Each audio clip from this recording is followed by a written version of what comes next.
What up, peeps? We got Mr. Wright Way here once again. Second video, guys. Yes, well, second video for my channel. This is our fourth video we filmed today. I know, right? So We've been talking so much, I had to get some Starry. I never had Starry. Have you seen Starry? So I thought that it would be cool to do a video kind of similar to the podcast that Abby and I did with Cody from Pinkarilla. Okay. We were talking about, in that video, like the origin of our stores. And I thought it'd be cool to talk with you about the origins of starting to collect video games. Oh, wow. Okay. Because I've talked about this on my channel a few times, but Yeah. I feel like it's always been in a Q&A video, or it's been during a live stream or something like that. I don't think that I have a dedicated video to that topic. And I This think might that, go long, though. yeah. But I think that your story is probably going to be pretty different from mine, so I think that'll be cool to see the differences. And Okay. then what we want from you guys is in the comments down below to let us know how you got into collecting. You can post, one sentence, or it can be a couple paragraphs, whatever you need to do to tell your story. It'd be really cool to get some conversation going, and I'm sure that if you go through and read the comments, you'll probably see some parallels to how you started collecting. Make sure you tag me, too, because I want to see all these comments, guys. Yes. So, do you want to go first? Yeah, so I started collecting. I'll say this. I didn't know it was a thing called collecting. I was just the guy that always played games and had video games. I didn't know it was called collecting. I did not this is a thing. I didn't realize this was a thing until like six years ago when I moved to Dallas, right? I never met anyone that had I had met like one or two people. I'm like, okay, in our circle, like, oh yeah, you weird like me. We cool, all right. We like games. And that's what we do. When I got to Dallas and met like groups and stuff, and then that's the time like 6-7 years ago where Facebook groups were starting to be really popular, but starting to get real toxic too. But that's another video. I started like when I was like 9. Like I remember my first system I bought was a Radio Shack Pong clone. I still have that. Well, I don't have the one I had then, but I have a similar exact same one. I paid 35 cents for that in a garage sale. And what's so funny? Such a weird price. Weird. That's not even like 50 cents. No, like 35 cents. This was like, back in the late 80s. Well, early 90s, I'm sorry. It was 80s, 90s. Long time ago, y'all. But anyway, I bought one of those. I remember because I had just got through making my own garage sale. Like, I've always had this entrepreneur spirit. Like, I would go, my mom would take me to Sam's Club or Costco, but mostly Sam's Club. She would buy like hot dogs, hot dog buns, mustard packages and all that kind of stuff, drinks, water, cookies, candies, and all that kind of stuff. And that's what we'll sell like during the week on the bus. I would actually sell hot dogs and stuff. Vendoring, I was a little vendor like 9 or 10 years old, man, making money. And she'd give me half that money, and that would be my money to go buy video games. So I always had this hustle mentality, like, I gotta do something to get a video game. Because I remember when I first saw Super Mario Bros. In Kmart, it was at a kiosk, Nintendo kiosk, like them kiosks everybody be seeing now. It was up there. I saw this dude playing, and Mario had got the fire flower. And it just blew my mind. I was like, what is this? And I saw Mario like get big. I was like, hold up, what is going on? This is not like Radio Shack stuff, right? This had like colors, music, the controller, it was great. It wasn't like like sword or whatever that thing, how they had. It was like, look it up, y'all. It's ridiculous. But when I saw that, I said, I have to do what I can to get me a Nintendo. It took me 3 years to get a Nintendo, but because we got it for Christmas. But I was getting games and stuff. I would never be able to get like enough money to get games, but I would buy like the handhelds, like the Tiger handhelds, like the Mega Mans and the Turtles and like the Contras and all that kind of stuff. Then we got the Nintendo, so like all that the same era, right? And I would always just buy games and just stack them up. And you had like, I remember my first kind of collection was like an NES collection. Remember the black Nintendo case, the carrying case that you put the NES carts in? That black NES kit. You ever see one of those? You're talking about like the like a carrying case or like the Yeah, little, the carrying case. wooden. Both of them. I had I had both. I had Okay. both. That's how many games I started to get. Once I got into, that's how many games I started getting working and stuff. But I had a carrying case, and I just had all the games in there. That was like my first collection, and I put them like near my shoes and stuff. And I'm like, oh, just look at them. And I didn't know that was a thing. I guess that was me being a collector then. And fast forward years later, coming to Dallas and stuff. You know, I had bought, sold, like we all done. And like, dang, why did I still? I remember having this, you know, just buying games before collecting was a thing. Because back then, they used to make fun of you for playing video games. Just imagine it. They making fun of you for reading on the screen. That's what you do. You're reading. People make fun of you for reading. How stupid is that? You know, comic books on it. People make fun of you for reading. That's just dumb. But got to Dallas, and I'm like, oh yeah, this is the thing we do. I was like, oh, y'all my people. So I found out, you know, like-minded folks, started just collecting, man, started getting games and just like, didn't stop. It was like, oh, now I got like 2 full rooms of video games, like 1 retro room and 1 like an office type of, you know, video game room and stuff. It was just, wow, I can't remember. I mean, I can remember. It was just, it's not out of control. It just, I would never thought my younger self would see like, look what you got now. It's so amazing that I have all these games that I went back and played. And some too, like multi-cards. I know a lot of people frown on that sometimes, but like play any game.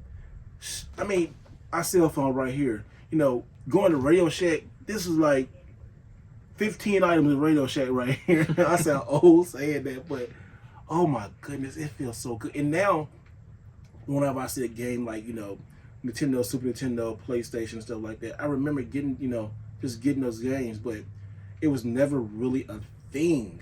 I'd done it, but it was never like labeled, hey, you're a collector. I labeled myself as a collector when I got to Dallas like 6 years ago. And I was like, I never really kind of looked back. And I absolutely love it because it opened up so many relationships. You know, I met you, you know, I met people on YouTube. Just collecting in general is like therapeutic. Especially like you was talking about the hunt, is so therapeutic, and I absolutely love it. I will still do this. Some days I don't even want to look at a game, but I get over quick and like, oh, I gotta go back and get some more games. Gotta go to Goodwill, gotta go to Pawn Shop, gotta go to a retro store somewhere, even GameStop. I always been that person that loved getting physical games. It just something about it, like the artwork, even the smell of the video game. Like you get an NES game or a Super Nintendo game, like or a Genesis game, and you pop it open, and they got that old smell to it, and you're like, oh, but it stank, but it's good. Like, that cardboard smell, like it brings me back till I was like, oh, it's so good. Oh, y'all making me feel. I love it. Yeah. The certain smells are like, probably not gonna say it exactly right, but like, there's some scientific thing like a smell can bring you back to a memory much better than anything else can. Like even if you see something, like you see something from your childhood, but it, you know, you can feel the nostalgia and everything. But if you have a smell that hits you and you're like, whoa, like it takes you back into when you were a kid. Like it's supposed to be like more powerful than any other sense to bring you back to an old memory. This is off topic, not dealing with video games, but I had a bad experience with Pringle chips. It was a summer, what? Right? Yeah. Weird, right? Okay. Pringle chips. Everybody's seen Pringles, right? So them commercials back in the day used to be just hitting you. Commercials. Oh, I said, you know what? I'm finna get me some Pringles. I never had Pringles. I love Lay's and Doritos and stuff like that, but those Pringles was like, it was just different. They in a can, and they were crispier, and it was like, oh, Pringle can, like right here. I was like, I got a Pringle can. It was the summer. We were running through the water hoses and stuff.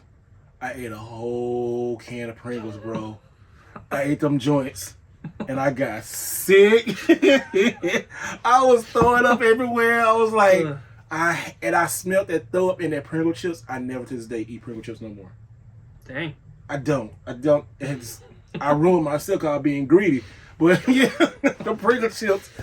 I mean, I just looked at them like Pringle chips was like They're fancy. They are fancy. They are super fancy, and they had that like that. Back in the day, they had a real hard plastic top, so when you pop it, go pop off. It was like, you're like, oh, look at these. Like about 20, 30 chips in there. And why? Being a kid, being stupid, just ate all those chips. But yeah, talking about smells, yeah. I don't do it again. Don't do what I do, y'all. I'm weird. So before I tell my story, I want to ask a few questions about yours. Okay. So, so it sounds like you kind of just like became a collector. It just naturally. It wasn't like it wasn't a decision you made. No, to it be wasn't. like, I'm gonna collect video games. It was more just like being a kid, getting games, and just like keeping them. Because I know that for me included, like when I was a kid, we always had video games too, but I wouldn't have ever considered myself a collector because we would always trade them in or sell them. Yeah. Like to get new stuff. Mm-hmm. So did you do that as well, or were you keeping like everything? Yeah, I did that too. I did that for a while, but it was like I would always go back and get it though. Yeah. I don't know why. I guess it's a God-given talent or the skill. I love it, but I always was a collector. I didn't know what it was. I didn't know why I did what I did. I didn't know why I was so attracted to like video game art, like video game boxes and like playing video games and stuff. It was just an outlet. Here's another story, and this is a kind of mean one. It's really kind of mean. So I went to private school in the 6th and 7th grade. A lot of just different things. I was in the like not great school, and being like one of the few black kids there, they didn't treat me right. So my mom took me out to school and put me in private school. So I was kind of behind for a little while. I remember when the Apple II came out, and it was a big green computers. It was this, let's say, robust lady teacher. Okay. She was mean as hell. Mean. I'd never forget this conversation. She told me I was trying to like get through these math problems, and I'm always not really good at math. I'm still to this day not really good at math, and I don't care. But school's not for everybody. School's not for college is a setup, y'all. I mean, don't pay for college. Anyway, she told me. She looked at me and said, "If that was Mario running on there, you'd get those numbers right." And I looked at her and I said, if that was a hamburger, you'd get that right. And she got mad. And she called my mom and stuff. And I told her what happened, boy. She didn't mess with me no more. But she knew I liked the video games, though. So she told me, cause I was trying to get this problem. She told that woman told me if it was Mario, I would get the problem right, jumping on the screen. So my smart ass said, oh, it was a hamburger, you be getting that right too. And she didn't like that at all. Ooh, she didn't like that. I remember her, she was mean as a snake. Like, but I just, y'all gotta be remembering all these crazy stories and stuff. But yeah, but I always been a collector, man. I just didn't know it. I didn't label myself as a collector. I did that. I bought and sold, traded in. You know, I remember buying it. My first PS2. I had a job. I was a waiter at Bonanza, this place called Bonanza, like one of my first real jobs. And that summer, I paid off a card, and I bought me a PlayStation 2 when it came out. And see, back then, people always kind of like made fun of folks for playing games, like these little snippets and stuff. I bought my PlayStation 2 at KB Toy Stores, and I pre-ordered it. And I was like 3 or 4 people who pre-ordered stuff. Cause I was wanting this stuff right then and right there. I always pre-ordered. So pre-orders were not just GameStop. Pre-orders was way back in the day still. And that woman said, "Oh, you be coming here every week." I go there every week and pay my stuff off. And then she saw me coming in to the ball, and she had everything ready for me and stuff. "You make your final payment?" I said, "Yeah." And then she said, "Here you go, baby." And she treated me real nice. She put in the bag and stuff. She said, "Look at you. So I don't do no video games," but she worked in KB Toy Store. But you worked hard for that. I worked hard for that PlayStation 2. I worked hard for that PlayStation 2. And I remember it. I turned around that big blue box. I just turned around on the store. I just looked at it for like 5-10 minutes. I was like, "You can go home and play it?" I said, "Yes, ma'am. I'm gonna go home and play it." I said, "I'm gonna play this thing all night long." I did. I can't remember what games I got, but I do remember that from getting it from KB. It was just so wonderful. Like those memories like that. working and paying stuff off is so great. I got that at KB Toy Store. I just remember just looking at that blue box. That's why I like PlayStation Blue so much. I mean, I always liked blue, but I think that's why PlayStation resonates with me. It's the color blue. When they switched over that blue box, it's just iconic for me, and I just like blue. It's peaceful. It's iconic color. It's like Leonardo's color. You can see it around here. I love it. I always like blue, and PlayStation had that blue. It's like, oh man, and the games were dope. Yeah. Oh, the game, and I remember I was like one of the first of my friends to have like a DVD player, because that was the first huge DVD player. So I was like, yeah, I go to Blockbuster. Let me get them DVDs, or I buy these. Yeah, I'm getting this on DVD. And then I had the PlayStation. You remember when PlayStation 2 had the DVD remote? Mm-hmm. And it had that big yellow case, and that hard plastic trying to get out of it. Yeah. I hooked it up to it, and I was like, I can sit back and I can rewind. And just being a collector, those are the moments. Oh man, it made me feel so good. Yeah. So when you were younger, not when you moved to Dallas, but before, okay, you were like playing games and everything, and I guess you were kind of collecting, but you were like, trading stuff in and doing all that. Mm-hmm. Did you have anyone else around you, like friends or family, that were like into video games? Yeah, my cousin. Or at least like to the level that you were? Yeah, my cousins. My cousin, yeah. Before we got he was a single child, so he got the Super Nintendo first. He had the Sega Genesis. He had like Game Gear. He got the Game Boy. I remember when he got the Game Boy. He made me so damn mad because he had got Mama bought him a Game Boy and bought him Super Mario World, and he in the car playing Mario Land. And I was looking at him like, "Can I play too?" And this one, the Game Boy was hot. He had like the little Game Boy light too, because we was in the car. Got all the accessories. Yeah, he had all that stuff, man. He always got the good stuff, but I ended up getting it later because it was me, my sister, my two sisters, and my brother. So we had to share all that stuff, Yeah. We had to share. I mean, we always got it a year later. So I remember. Here's another memory. When he got the Super Nintendo, I would always go over there on the weekends. We would always go on the weekends, and I beat Super Mario World before I even bought a Super Nintendo. So he was like, "You beat it before I even I was on it, man." Because that was y'all. I know a lot of you guys may be around our age, but just to be there at that time period, the jump from the 8-bit to 16-bit, it was crazy good. Even Sonic, Sonic 2, Sonic 1 was good, but Sonic 2 was I can't describe Sonic 2. I mean, nothing really came close to Mario, but to Sonic. But when they had that Sonic Day, it was 9, I think it was 9 something. I think it was. I can't remember. Y'all look it up. Let me know in the comments. But that Sonic, I remember I got Sonic 2 on lunch day, and I had a Genesis then too. It was just those moments. I remember these iconic moments. Remember when we got Mario 2. When I got an NES, got Mario 2. When we got a Power Pad, got a U-Force. I should. Oh God. Yeah, I got a U-Force. Yeah, we got a U-Force. U-Force didn't work that well. I got the Power Glove, and then my dad was into it.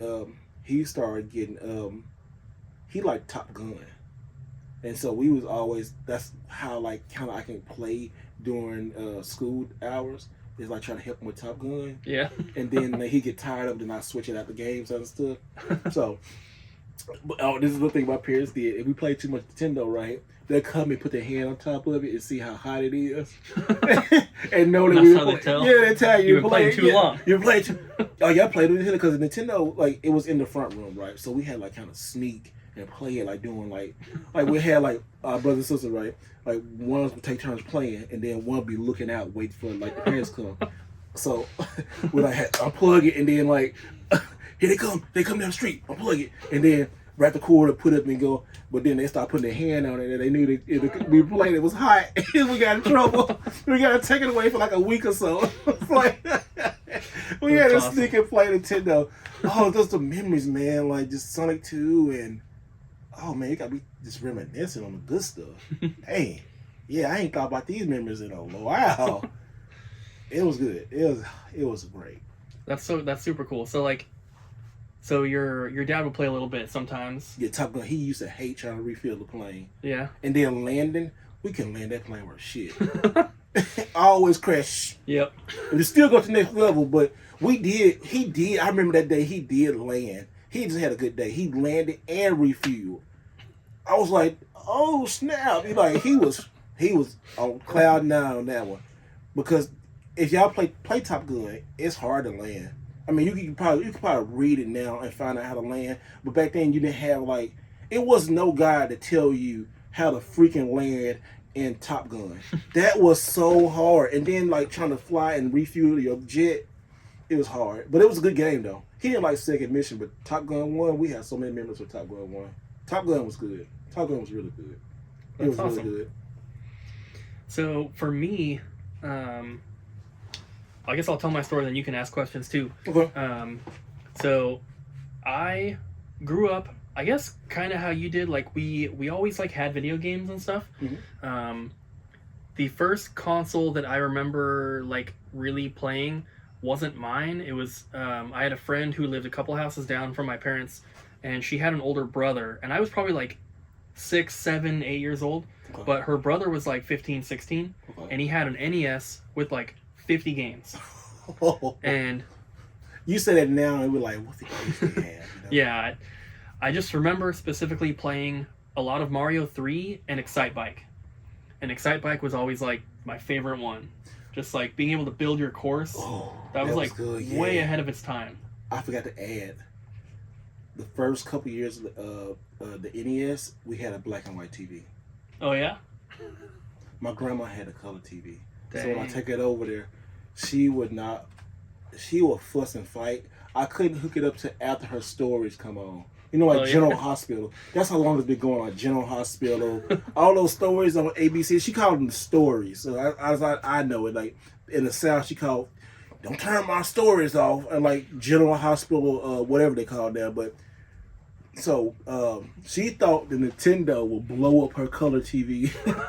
I was like, "Granny, it's made for the TV." She did not believe it. She did not trust Nintendo at all because it would mess up her stories. That's funny. And if people complain about TVs and stuff, you had to take the RF switch and then screw it from the back and screw it back on, and then it was a headache. It was great, but trying to get that Nintendo and then to work on when we went from black and white to color TV, it was really literally remember how on the Wizard of Oz when they went from black, it was just it was just like that. Seriously, it was just like that. I'm happy with I have now, but we struggled back then, and I like that struggle. That struggle made me stronger and appreciate stuff more, because go find a black and white TV and try to hook up Nintendo to it and see how much you like it. Yeah. Definitely makes you appreciate it a little bit more. Man, dude. You're a little bit older than I am. I don't remember. Yeah, I'm 44. Yeah, I'm 32. Oh, yeah, see, I don't 12-year gap. Yeah, I don't remember ever having black and white TV or anything like that. Man, black and white TV, bro. I mean, I remember some stuff that obviously is gone now. Huh? Listening to music on cassette tapes. Oh yeah. Listening to Red Hot Chili Peppers on cassette tape every night, and playing VHS and stuff. I used to listen to R. Kelly before he went crazy. So like I was saying, I kind of did the same thing you did. Growing up playing video games and stuff. Yeah. The first console that I remember having was a Super Nintendo, and shout out Super Nintendo. Played a ton of Donkey Kong Country 2. That's probably why it's my favorite Super Nintendo game. I love 1. 1 was so great. I like all 3 of them. You like 3? I played and beat all 3 of them in 2022. I did it all. I did them in a row. Really? You took that long just to beat them? No, it took me a couple weeks to do all 3. I mean, but was it your first time completing them? It was my first time completing them. Why? I've played a ton of the second one. You like 3? I liked all 3 of them. 3 is that baby got on my nerves. Honestly, I had not played 3 until 2022. I'd maybe popped in for 5 minutes, but I'd never sat down and actually tried to play it. I liked 3 more than 1. and a lot of people don't agree. See, But I still think 2's the best. you think that? I like 2 because you get Diddy and Dixie, and they have such different controls and everything. Like, they have different Their abilities. tag teams are good. Yeah. Yeah. Their tag teams are good. But anyway, that was the first console that I remember having. My next door neighbor had a Genesis, and we played Ooh. Sonic 2, Zoop, and Zoop and was some Jurassic Park game. Zoop was great. Zoop was good. But back then they were like top tier games. Like Zoop was top tier. We played that game all the time. Like, that's a game that now someone could pull it off the shelf in their collection. They'd pop it in maybe like 10 minutes and be like, all right, I'm done. Yeah. But we played that for hours, and we played it like every day. Oh wow. But so we did that, and then I had like Game Boys and stuff growing up. Like, I played like all the Pokemon games, and I played Link's Awakening, DX, and I played like Donkey Kong Land and Tetris. I'm sure I had other games, but those are the only ones that I really remember like playing a lot. Mm-hmm. And then at some point, my family got a PS1, and my dad was really into it, which was really cool because I have a younger sister, and then I have my mom, and my dad, and it was really just me and my dad that would play video games a lot. My younger sister she's 4.5 years younger than me, so she wasn't really like old enough to play a lot of stuff when we were first getting into it, and my mom didn't really care. You just handle the control of what she Yeah. So I play a lot with my dad, and on the PS1, we played together and beat every Tomb Raider game that was on PS1. Mm-hmm. He loved them. That's what you talked in the last video. Talk about Yeah. that you like the Uncharted series now. Yep. And we played and beat both Medieval games and both Parasite Eve games. And then Okay, on that, do you think Parasite Eve was underrated?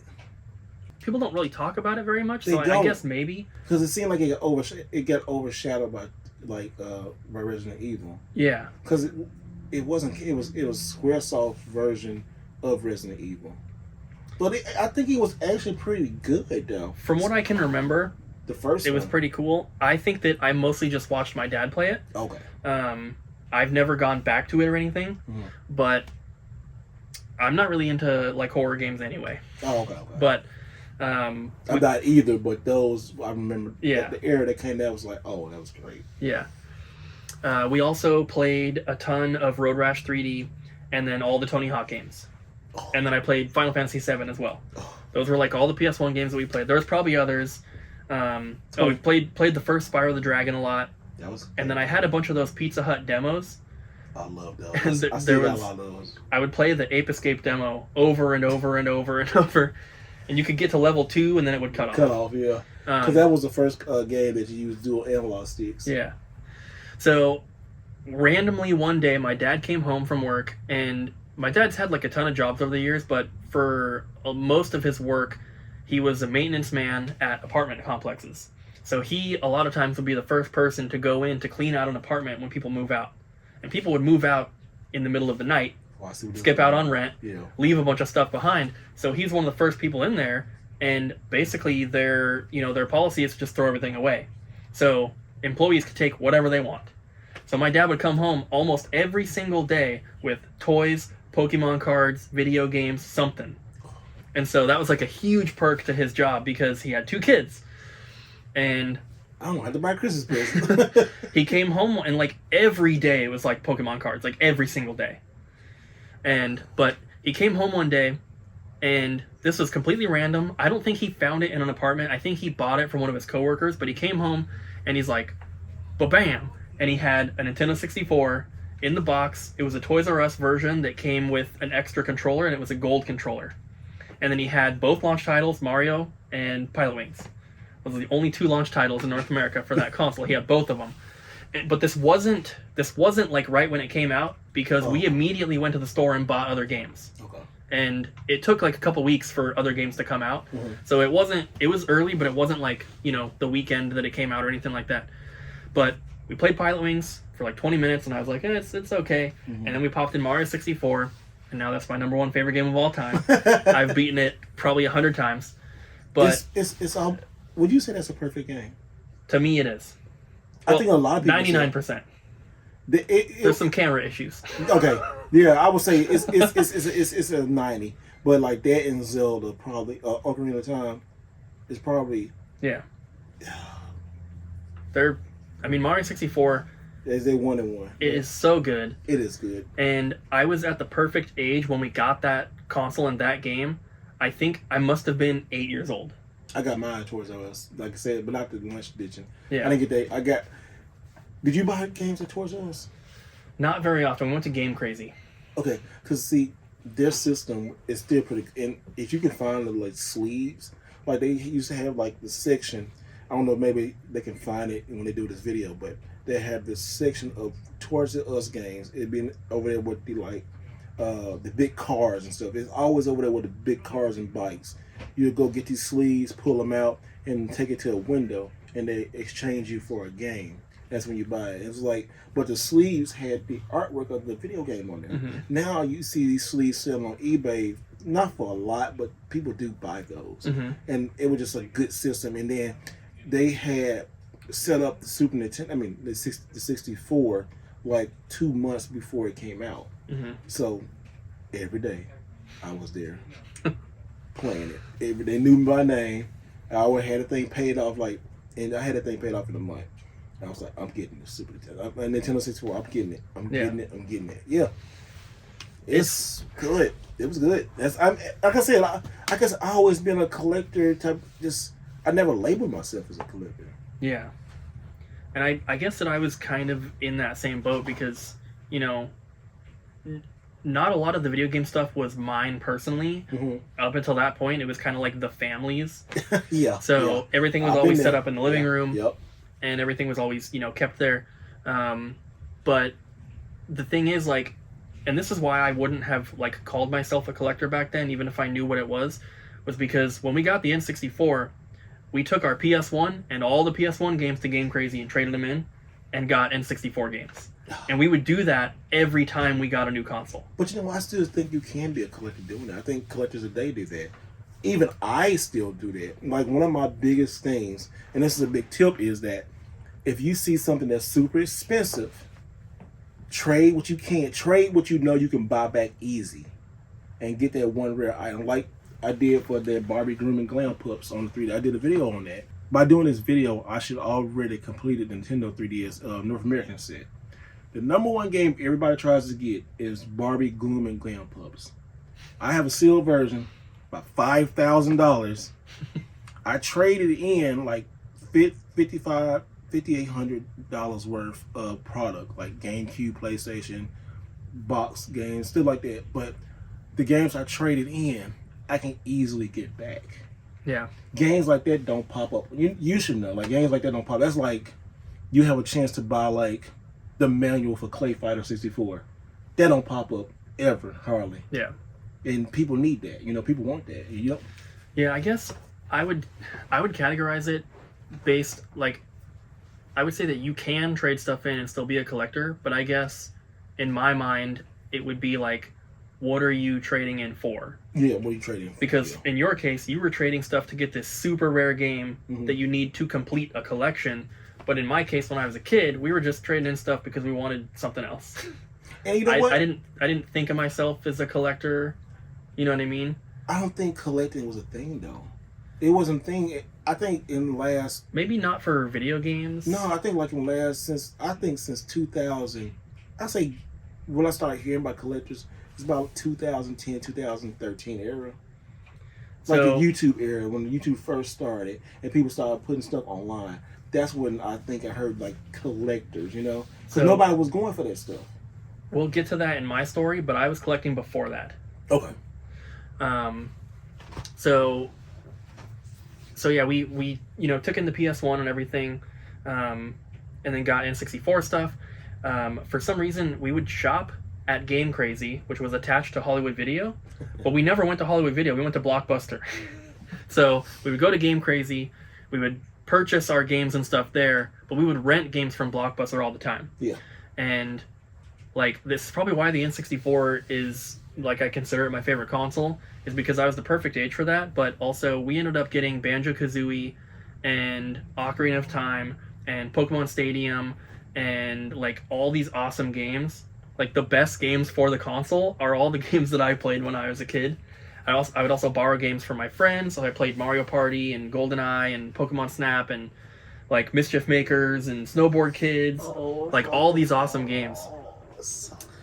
And then I went to a friend's house and I spent the entire weekend with him, and we played Animal Crossing on the GameCube. This was the first time I had ever played a GameCube, and that was the only game we played all weekend. Oh, you get it. And I was like, man, this game is so awesome. And so from that point, I started saving my money. I was in middle school. I started saving my money. I was like, I'm going to buy a GameCube, and I'm going to buy Animal Crossing. And once I had enough money to buy the game, I went and bought that.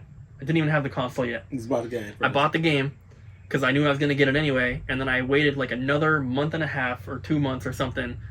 And then my grandma took me to I think to Game Crazy or GameStop, and she put the extra money in, and she got me the GameCube. I got an extra controller memory card, and then I got Smash Brothers and Wario World as well. And I played the crap out of that. So that, I always say that was like the first game that I saved my own money up for to get, or first console. You always remember your first. But then kind of after that, I kind of wasn't playing video games as much after GameCube. I was like getting into high school. I was really into like music and stuff. So I was in a few different bands and doing all that. And I didn't really play games very much. I did get a 360 at some point, and like we had PS2 and original Xbox as well, like as the family. The GameCube was mine. That was in my bedroom. My GameCube. But the other stuff was always set up in the living room. So just kind of like skipping forward a little bit.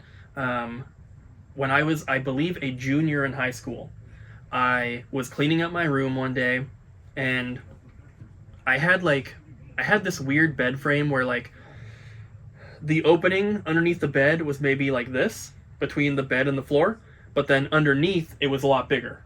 So like there was a board here, so like you couldn't see underneath the bed very much, but there was a big empty gap underneath the bed.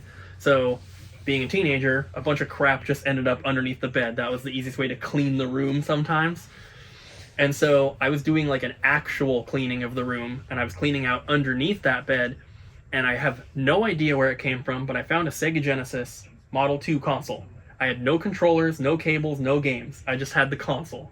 Hey. And I have no idea where it came from because I never had a Genesis growing up. I have to imagine that I probably got it from like a garage sale at some point, because my dad would always like to go to garage sales, but I don't know. Maybe it was something he brought home from the apartments. I have no idea. And I was like, I wonder if I can sell this. And I went to Craigslist, and I went to the in search of thing.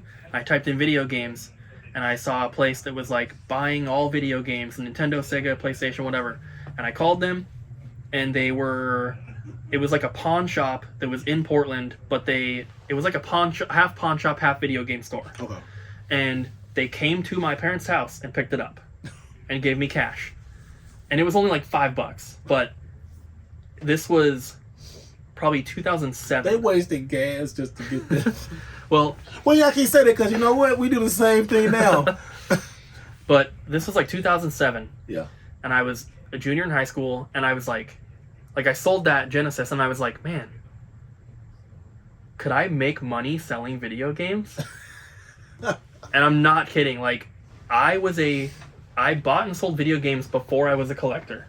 Okay. And I feel like most people go the other way. Mm-hmm. Most people start collecting first, then they realize they can maybe make some money, and they go to buying and selling. But I started buying and selling first. Wow. So I sold that one, and then I was like, where can I find more video games? And my whole goal was to get video games and sell them to that store.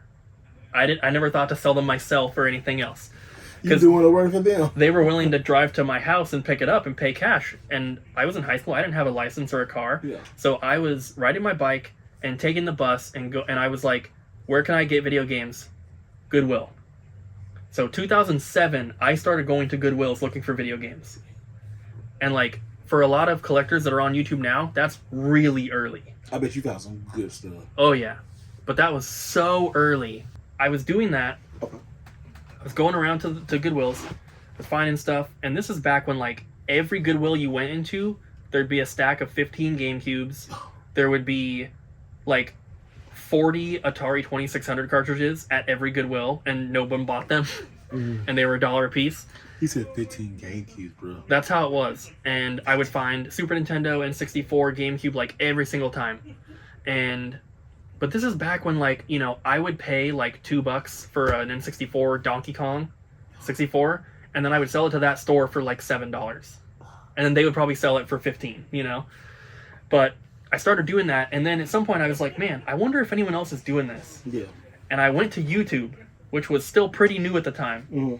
This was probably 2008 by this point, and I just typed in Goodwill haul or Goodwill pickup, something like that. I didn't even think that I was going to find someone buying video game stuff. I was just like, I wonder if people are buying things from Goodwill and then making a video showing it. So I just like typed that in, and I found this channel. I think it was called Green January, but it was this guy, and he was making videos in his closet where he had his little collection set up, and he was just going to Goodwill. He was buying stuff. He was getting video games, toys, like Disney memorabilia, and like movies, and just like kind of like a little bit of everything. But he had his collection set up in a closet, and he would film in the closet, like tiny room. And I was like, man, I was like, man, this is so cool that like someone else is kind of doing the same thing I'm doing. Yeah. I didn't know anybody was. Wow. And then I very shortly started making my own videos.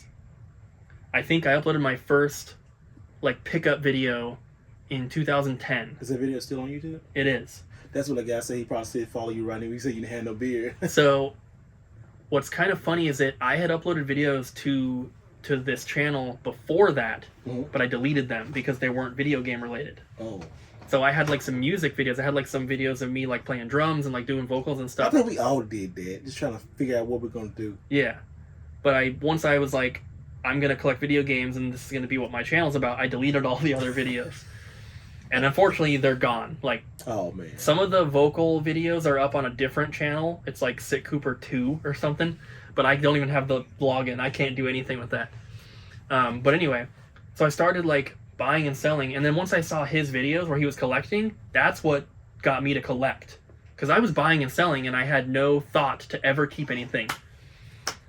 And so I watched his videos. Shout out to YouTube to help me collect this. He had his stuff set up in a way that is kind of similar to how people set up their game rooms now. Like, you know, you have all the NES games together, you have all the Super Nintendo games together, and I was like, man, that's so cool.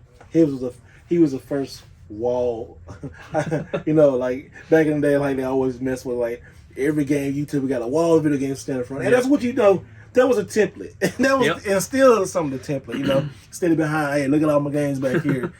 And actually, I say that I kind of hate that template now. I mean, I realize if you go on my channel, you see I try not to do that. I'm more like I like studio type of. I don't know. It's kind of like studios type of. I just changed my game room, so go check that video out. The wall of games can look cool sometimes, but it's too busy. It is. It's too busy for a background for a lot of stuff. In my game room, there is no blank wall, so I have to stand in front of the game. But yeah, you got a lot of stuff, dude. If I had my choice, there would be.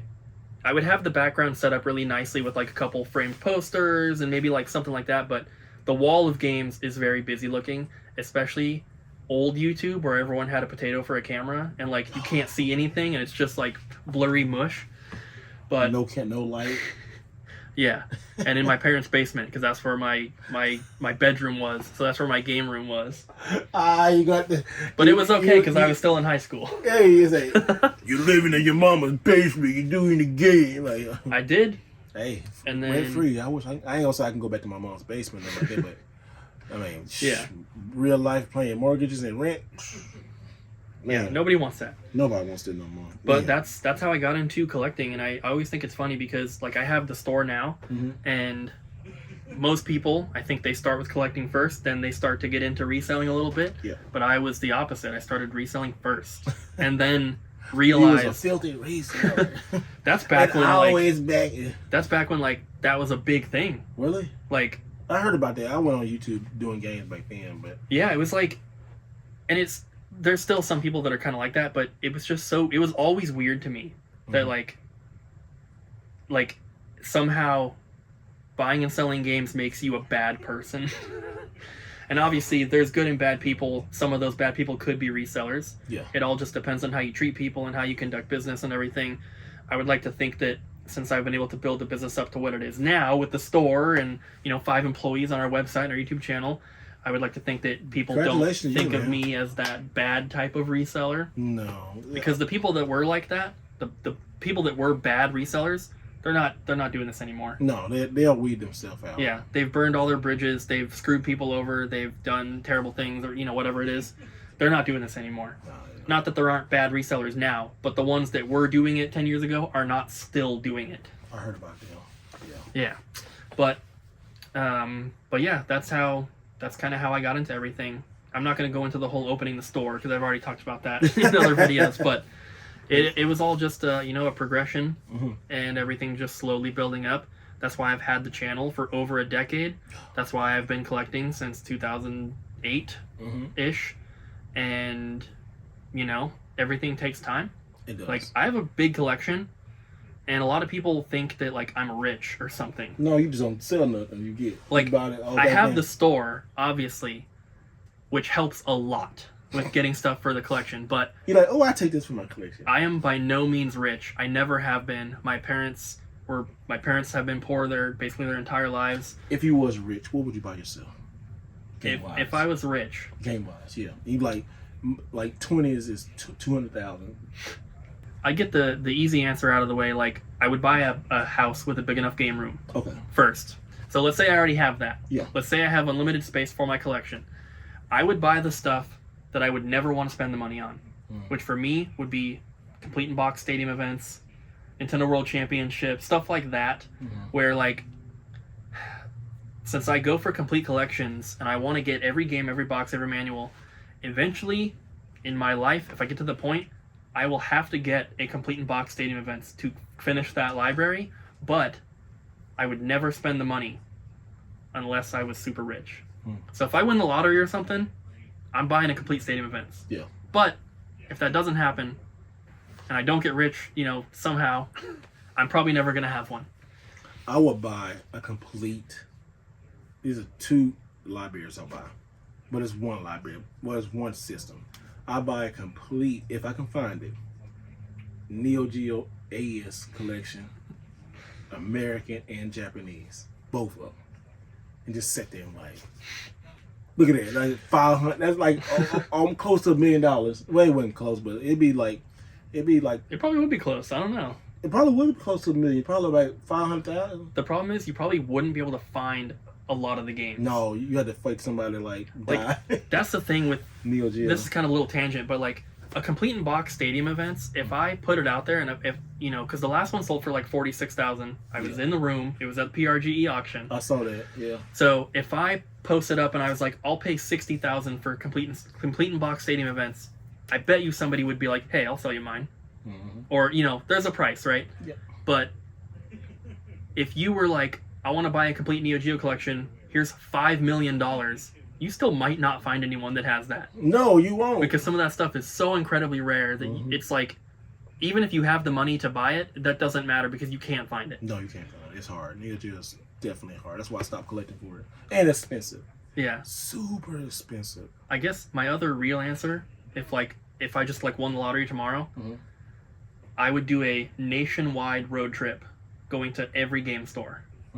And I would collect the same way I'm collecting right now, because I like to try to find stuff in person. I try not to buy as much on eBay or whatever. Yep. But I would go around the country. I would try to finish off the Super Nintendo set. I'd probably work on the 3DS. I'd get NES games along the way, maybe like PS1. And I would just do it like that, because you're never going to have more fun, right? I would hire a bus. On a bus, I do a bus trip. Like, hire a bus. Hire a driver? Yeah, hire a driver, get a bus, and just like make sure like, hey. And then when I get enough, like I got to send back. All right, send it to this address, put it in the house, put it up in the attic, coming back. You know how good videos that'd be. I want to do that too, but I'm doing that this year. Like, it's like a small version of it. Like I'm just doing different, like going to Japan. Like I think I'm trying to go to London. I might what's that? Not Bali, but everybody be going there. My sister's there now. I forgot. It's Dubai. My sister's in Dubai now. I want to go to Dubai and or like just different places. Now I looked at like, I ain't gonna say they're not expensive. Japan is really on the expensive one, really. But going these different around the world, I would like to go. I want to do the Street Fighter World Tour, like get a video game plan. Somebody take my idea. I already said it. I want my 10%. I would like to do that. Seriously, I think I like to do that. Go like everywhere people in Street Fighter. I want to go, do something like that. Just I want to do a world tour of video game hunting. Yeah, I would do that. I think I can do that in the next couple of years. Honestly, I think I can do that. Yeah, because it just, I ain't gonna say it's not hard, but you got to plan that stuff out and save for it. Yeah, and like maybe sell some games, sell my 3DS collection. Now I ain't putting it out there because somebody hit me up. Last time I did it with my Saturn, I said that, and somebody hit me up and they offered me a incredible number, and I took it. I was like, yeah, oh well, sorry, it's in there. I just go put a hard drive in my Saturn. I'm good. All right, guys. Well, those are our kind of like collecting origin stories. Yeah, just kind of like laid back video. I'm hungry, tired. Yeah, I'm hungry too. I'm gonna go get me something Chipotle or something. We're still open, so I don't know if I could leave and go get some food with you, but I am hungry. It would be fun. Yeah. But either way, I hope you guys enjoyed the video. This is definitely more of just like a chill, relaxation, talking about memories and stuff, but it's always fun to do that. It's so fun. And hope you guys enjoyed. Thank you for joining me. Man, thank you for inviting me to your store once again. I absolutely, like I say, one of my favorite stores, like in the United States. Like I've been to there's some great stores around, but like I love just the professionalism, like how clean it is, like it's well lit. Things are like priced right. You're like, how much is this? Oh, hold on, let me check eBay real quick. Like you don't do that. Yeah, I don't like that. I hate that shit. So I tell you, I hate that. We waited in video if we can say that now. I don't like that. I hate that. I hate that. That really grinds my gears. When I go into a store and they do that, I'm just like I turn around. I lose all interest. I do. Yeah. I turn around like it sucks. I do hate that. Like most stores don't do that, luckily, but no. every now and then there is one, and it just kills the experience. I had a store that I think they still do it. Well, let me see what Lukey Games selling for. I like y'all got your own price.